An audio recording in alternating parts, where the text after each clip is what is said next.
నమస్తే, నేను కిషోర్ కుమార్. ఈ వీడియో మీరు మొదటిసారి మన ఛానల్లో చూస్తున్నట్టయితే దయచేసి ఈ ఛానల్ని సబ్స్క్రైబ్ చేయండి. అదేవిధంగా కింద మీకు హైప్ బటన్ కనిపిస్తే దాన్ని ప్రెస్ చేసి మాకు పాయింట్లు ఇవ్వడం కూడా మర్చిపోకండి. మీ ప్రోత్సాహమే మాకు కొండంత బలాన్ని ఇస్తుంది. ఈ వీడియోలో ఒక సీరియస్ అంశం గురించి ప్రధానంగా ప్రస్తావించే ప్రయత్నం చేయబోతున్నాం. ఒక రకంగా ఇది సీరియస్ ఎలిగేషన్.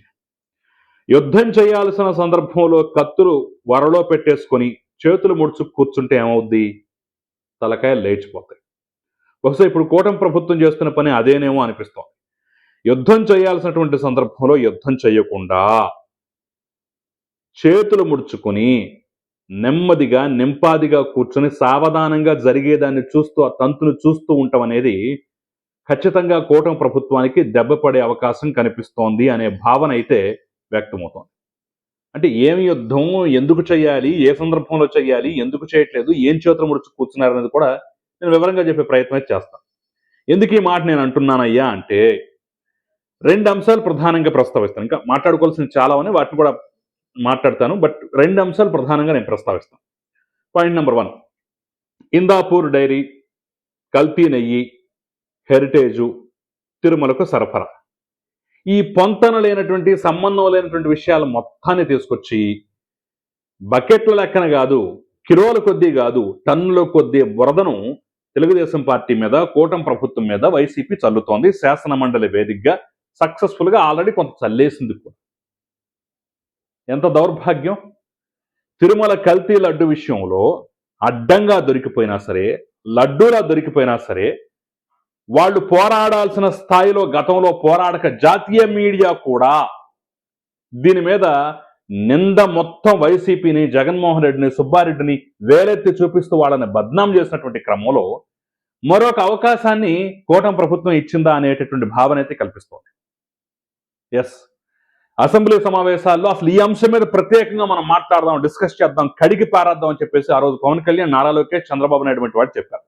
కానీ ఇంతవరకు ఆ ప్రస్తావనే ఊసే తీసుకోలేదు. బహుశా ఇంకా టైం ఉంది కాబట్టి చేస్తారో అని తెలియదు కానివ్వండి, వీళ్ళు వేరే అంశాల మీద ఫోకస్ చేయటాన్ని అదునుగా చేసుకొని రేపటి రోజున ఒకవేళ శాసనసభలో కల్తీనే ఇష్యూని తీసుకొచ్చినా సరే పెద్దగా ప్రజల్లో చర్చ లేకుండా డైల్యూట్ అయిపోయేలాగా లేని, అంటే కోడిగుడ్డు మీద ఏకల పీకటం, రంధ్రాన్వేషణ చేయటం అనేటటువంటి టైపులో సంబంధం లేని ఇందాపూర్ డైరీ ఎక్కడో, అదేవిధంగా దానికి సంబంధించినటువంటి కాంట్రాక్ట్లు ఎక్కడో, హెరిటేజ్ ఎక్కడో, తిరుమలకు సరఫరా చేయడం, అసలు దీని దేనికి సంబంధం లేదు.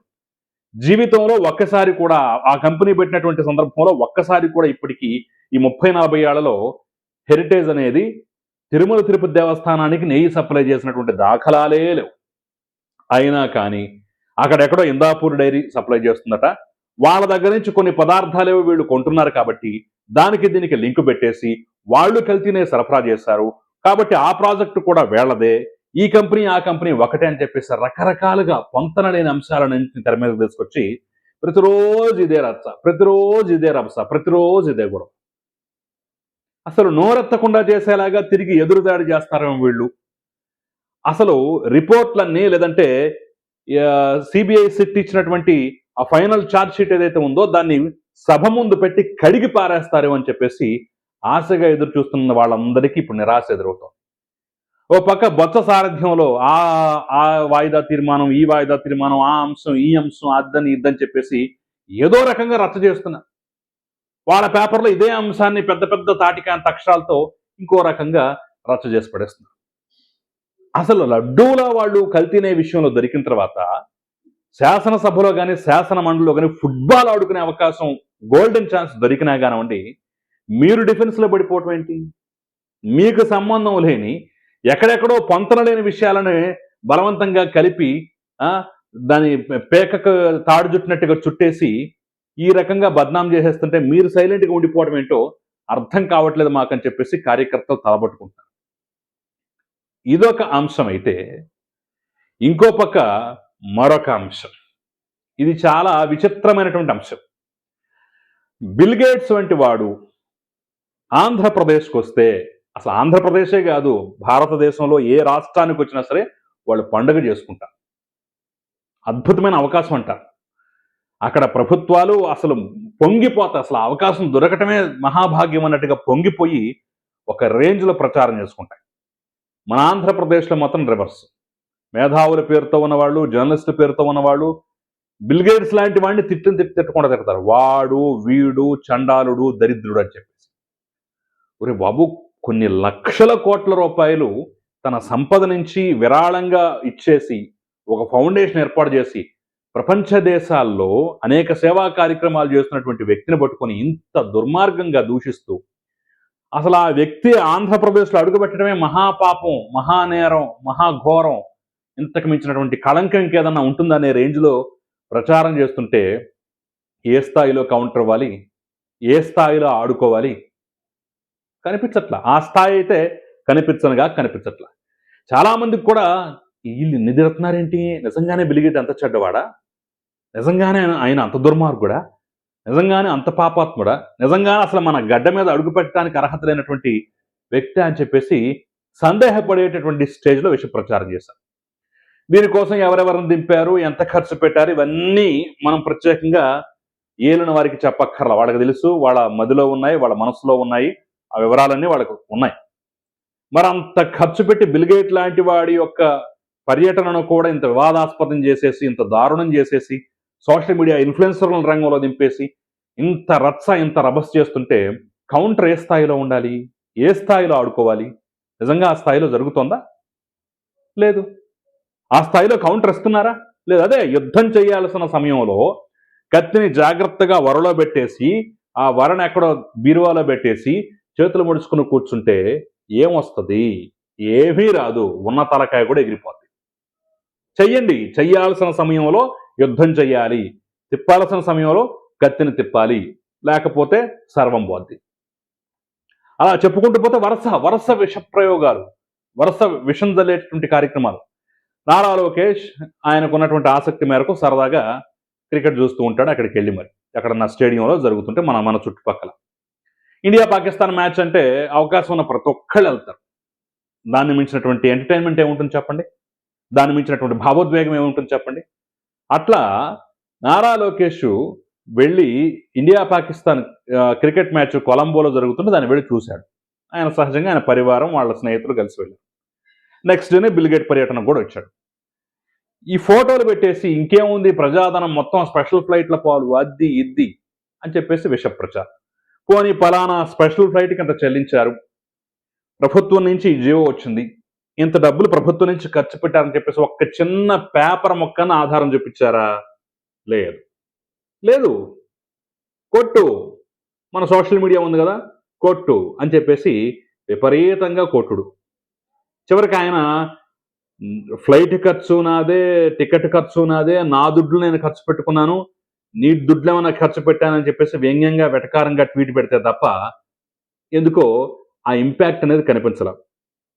ఆ వెటకారంతో కొంత ఆయన గట్టి దాడి చేసినట్టు అనిపిస్తోంది కానివ్వండి. బట్ అసలు మామూలుగా కాదు. ఒక్క ఆధారం లేకుండా, ఒక్క సాక్ష్యం లేకుండా ఈ రకంగా దుర్మార్గంగా కామెంట్ చేస్తే దుల్లు కొట్టారు.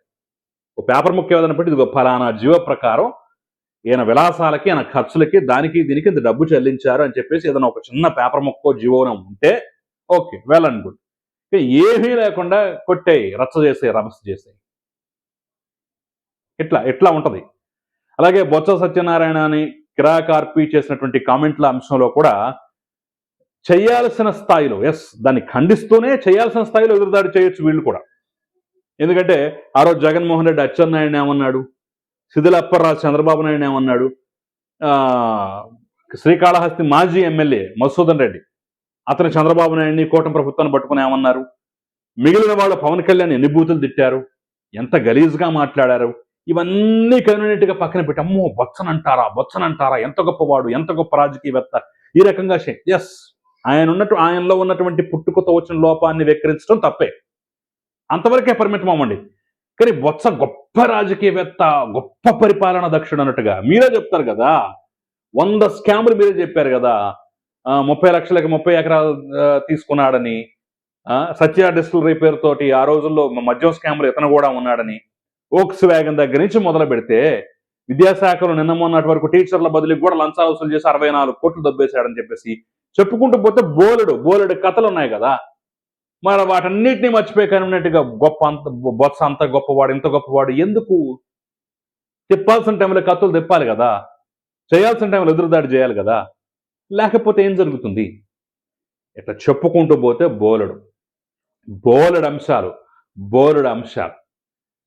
సో చేయాల్సిన టైంలో యుద్ధం చేయకుండా, బహుశా ప్రభుత్వానికి కానీ కూటమి అధినేతలకు కానివ్వండి ఈ అంశాలు పెద్దగా ఆనలేదు. చాలా చిన్న, దీన్ని ఎవరు పట్టించుకుంటారులే అనే భావనలో ఉన్నారేమో నాకు తెలియదు కానివ్వండి. వీటిని కూడా గట్టిగానే కొట్టాలి. చిన్న పామునైనా పెద్ద కర్రతోనే కొట్టాలి, లేకపోతే అదే రేపటి రోజున పెరిగి పెరిగి పెరిగి పెరిగి కాళసర్పమై బొస కొడుతుంది, కాటేస్తుంది. కాబట్టి తస్మాత్ జాగ్రత్త. తప్పులు చేయమని అంటలేదు. ఎదుటివాడు విష ప్రచారం చేస్తుంటే మీరు దానికి ధీటుగా ఎదుర్కోండి. జనాలు ఎవరు నమ్ముతారులని చెప్పేసి వదిలేస్తే ఇప్పటికే కడుక్కుంటున్నారు కదా.